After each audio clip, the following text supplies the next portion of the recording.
Each senator, when his or her name is called, will stand in his or her place, and they'll vote guilty or not guilty as required by Rule 23 of the Senate Rules of Impeachment.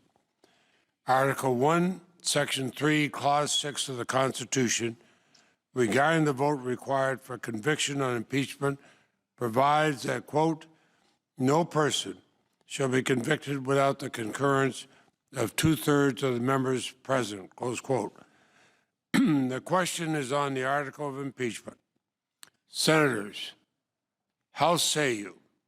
Is the respondent Donald John Trump guilty or not guilty? A roll call vote is required, and the clerk will call the roll. Hello and welcome, guys. Adam is here. You are not going to believe what just happened in Washington. On March 9th, 2026, a bipartisan coalition of House lawmakers delivered an ultimatum to President Donald Trump that could end his presidency within days. They gave him 72 hours, resign voluntarily, or face expedited impeachment proceedings that will remove you from office. Brand new CNN polls out this hour on the eve of President Trump's Senate impeachment trial. And this comes as the battle over witnesses takes center stage tomorrow, with more evidence coming to light on a near daily basis. Take a look. This is the big number on the main question. Should the Senate vote to convict and remove President Trump from office? A slim majority of Americans in this poll, Brianna, 51% say yes, 45% say no. I want to show you some key demographics. It'll look like how we've seen America sort itself when it comes to President Trump's approval. But take a look among women. You'll see here first, 59% of women in this poll say convict and remove the president. 42% of men say so. That is a pretty significant gender gap. Again, we see that time and again in all polling related to President Trump. This is not the usual partisan push. This is not the far-left fringe demanding impeachment again. This is a bipartisan group that includes 8 Republican members of Congress. 8 GOP representatives have signed onto a resolution demanding their own party's president step down or be forced out. All right, welcome back to NBC News. Now we've got some breaking news. The House just voted on a motion to table articles of impeachment. Joining me now, legal analyst Danny Savalas. He's going to break all of this down. Danny, for a lot of people, this may seem overwhelming. These articles of impeachment just introduced last night. We've already had a vote today. Could you kind of run us through what's gone on here? These are not the articles of impeachment that people expected to be brought against Donald Trump. And as expected, and we're seeing live happening right in front of us, they're going to go nowhere. And when you read the articles of impeachment that Representative Green is bringing, you can see why. He's essentially claiming a high misdemeanor under the constitutional standard, generally laying out he's just a generally bad person. That is the kind of moment that signals the end. That is what happens when a presidency collapses. The resolution is formally designated as H.Res 247. It cites abuse of power and obstruction of justice as the grounds for impeachment. It says Trump's conduct endangers national security. It says he has repeatedly abused the power of his office. It says he has obstructed justice in multiple ongoing investigations. And it gives him 72 hours to resign voluntarily. If he does not resign by that deadline, the House will immediately initiate impeachment proceedings with a vote scheduled as early as March 12th. According to the current count, they likely have the 218 votes needed. All 195 Democrats are lined up, and they have at least 8 Republicans who have broken ranks to join them. That is enough. That is the math. That is the end game. Now let's understand why this is happening right now. This ultimatum did not come out of nowhere. It is the direct result of a cascade of scandals hitting Trump's presidency all at once. The Manhattan DA's office filed an impeachment referral accusing Trump of perjury in the fraud case.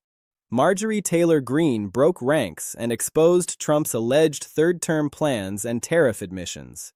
Kristi Nolan was fired and leaked details about the $220 million ad campaign. FBI memos were leaked showing Kash Patel approving illegal firings of agents who investigated Trump. A federal judge called Trump a liar about his asset valuations. All of this is happening simultaneously. All of this is hitting at the same time, and Congress is finally saying enough is enough. The institutions cannot function with a president engaged in this level of corruption. Either Trump resigns or Congress will force him out. Trump's response was exactly what you would expect. He called the resolution a loser witch hunt. He said Democrats are trying to get him because they lost the election. He said impeachment failed twice before, so it will fail this time too. He attacked the rhinos who signed on to the resolution and promised they would regret it. But notice what Trump did not do. He did not address the substance of any allegation. He did not explain the $220 million ad campaign. He did not defend approving illegal FBI firings. He did not address the perjury allegations. He did not explain the third-term plans. He just attacked the people calling for his resignation. That is what Trump does when he cannot defend his conduct. He attacks his enemies instead of defending his actions. But here is what makes this moment truly significant. 8 Republican House members are willing to break ranks and demand Trump's resignation. These are not random backbenchers. These are people who got elected with Trump's support. These are people who have been part of the Republican coalition for years. These are people who have defended Trump through 2 impeachments and countless scandals. And now they are saying enough is enough. We cannot defend this anymore. Trump has to go. That is what happens at the end of a presidency. That is what happens when a president's own party starts abandoning him. The Senate implications are absolutely crucial here. For impeachment to actually remove Trump from office, you need 2/3 of the Senate to vote for conviction. That is 67 senators. Right now, there are 52 Republicans and 48 Democrats. To reach 67, you would need 19 Republicans to vote for removal, 19 out of 52. That is actually not an impossible number. That is actually plausible if enough Republicans get nervous about being associated with Trump. And there are whispers in the Senate. There is talk among Republican senators about whether they would vote to convict.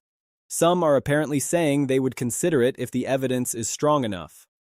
Some are apparently getting nervous about Trump's approval rating crashing and what that means for their own elections. Some are apparently realizing that defending Trump is becoming a political liability instead of an asset. Trump's approval rating is now at 38% according to the latest polling. That is extraordinarily low. That is the kind of approval rating that means the president has lost the country. That is the kind of approval rating that makes congressional Republicans nervous about being associated with him. That is the kind of approval rating that makes senators think about voting for conviction because they care about their own re-election. They care about polling in their states. They care about whether voting to protect Trump helps or hurts them politically.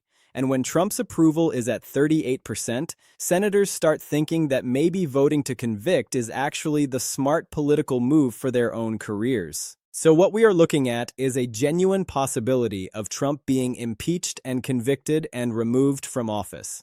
That is not hyperbole. That is not crazy talk. That is an actual possibility based on the current political situation. You have a bipartisan group of House members demanding Trump resign or face impeachment. You have documented evidence of illegal firings at the FBI. You have documented evidence of a fraudulent ad campaign that Trump approved. You have documented evidence that Trump admitted to using policies as smokescreens. You have a prosecutor accusing Trump of perjury. You have a federal judge calling Trump a liar. You have Trump's own cabinet members breaking ranks and exposing him. That is the kind of situation that leads to removal from office. That is the kind of situation where Trump might actually have to resign rather than face impeachment and conviction. Let's look at what H.Res. 247 actually contains. The resolution cites multiple specific instances of abuse of power and obstruction. It references the illegal FBI firings that Kash Patel approved. It references the $220 million no-bid ad campaign that Trump approved but then denied approving. It references the perjury referral from the Manhattan DA accusing Trump of lying under oath. It references Trump's attempts to obstruct prosecutions against him through firing officials and retaliating against investigators. The resolution says Trump's conduct endangers national security because it undermines confidence in government institutions. It says Trump's conduct violates the Constitution. It says Trump has committed the kind of high crimes and misdemeanors that warrant removal from office. The 8 Republican signatories are particularly significant because they had to make a real calculation about whether signing on to this resolution was worth the political cost. And they made the decision that it was. They made the decision that Trump's conduct was so egregious that they had to break ranks and demand his resignation. They are specifically citing the ad campaign scandal and the FBI firings as reasons for their decision. They are saying, "We cannot defend this anymore. We cannot be part of a party that protects a president engaged in this level of corruption. We have to draw a line." Now let's talk about the timeline. If Trump does not resign within the 72-hour window, the House is prepared to call an expedited impeachment vote by March 12th. House leadership has apparently already counted the votes. They apparently already have the 218 votes needed. All 195 Democrats will vote for impeachment. That gets you to 195. You only need 18 Republicans to reach 218. And there are apparently more than 8 Republicans who might vote for impeachment. There are apparently some who are considering it, who might break when the actual roll call happens. So it is plausible that impeachment could pass with bipartisan support. That would mean Trump is impeached with support from his own party. The Senate part is where it gets really interesting. If Trump is impeached, the Senate holds a trial to determine whether to convict and remove him. That trial would be the 3rd impeachment trial of Trump's presidency. First trial in 2020, second trial after he left office, and now potentially a 3rd trial while he is sitting president. In the trial, both sides present evidence, both sides argue, and then senators vote. You need 67 votes for conviction. All 48 Democrats would vote for conviction. That gives you 48. You need 19 more votes from Republicans, 19 out of 52. Is that possible? Maybe. There are whispers in the Senate that some Republicans might actually vote for conviction. There are conversations happening behind closed doors about whether voting for conviction is the right move politically. Senators from blue states or purple states might be more willing to vote for conviction because it might help them politically in their states. Senators who are retiring might be more willing because they do not have to worry about primary challenges. Senators who are up for re-election in 2026 and facing tough races might be more willing if Trump's approval in their states is very low. Senators who are generally viewed as institutionalists might be willing because they care about the Constitution and rule of law more than party loyalty. So there are potentially multiple categories of senators who might vote for conviction. And if enough of them break, Trump could actually be removed from office. The cascade of scandals that led to this ultimatum is important to understand. Marjorie Taylor Greene broke ranks and exposed Trump's third-term plans. Kristi Nolan was fired and leaked details about the ad campaign. The Kash Patel FBI memo leaks showed Trump using law enforcement for political revenge. The Manhattan DA perjury referral showed prosecutors saying Trump committed crimes. The federal judge calling Trump a liar showed judges questioning his honesty. All of this is happening simultaneously. All of this is creating an environment where Congress is saying, this has to stop. The institutions are breaking down. Government is failing. Something has to be done. Either Trump resigns or Congress forces him out. Trump's public response has been defiant, but he is isolated. He does not have the support he used to have. His own party is breaking ranks. His own cabinet members are breaking ranks. His approval is in the basement at 38%. Congress is issuing ultimatums. Prosecutors are filing perjury referrals. Judges are calling him a liar. Multiple federal agencies have leaked damaging information. The institutions of government are turning against Trump. That is the moment when a president is in real danger. That is the moment when resignation actually becomes a real possibility because continuing to fight becomes more costly than just stepping down. If Trump does not resign and the House votes on impeachment, it will probably pass with bipartisan support. That means Trump gets impeached for the 3rd time. That means he becomes only the 4th president in American history to be impeached. That is historically significant. That is the kind of thing that defines a presidency.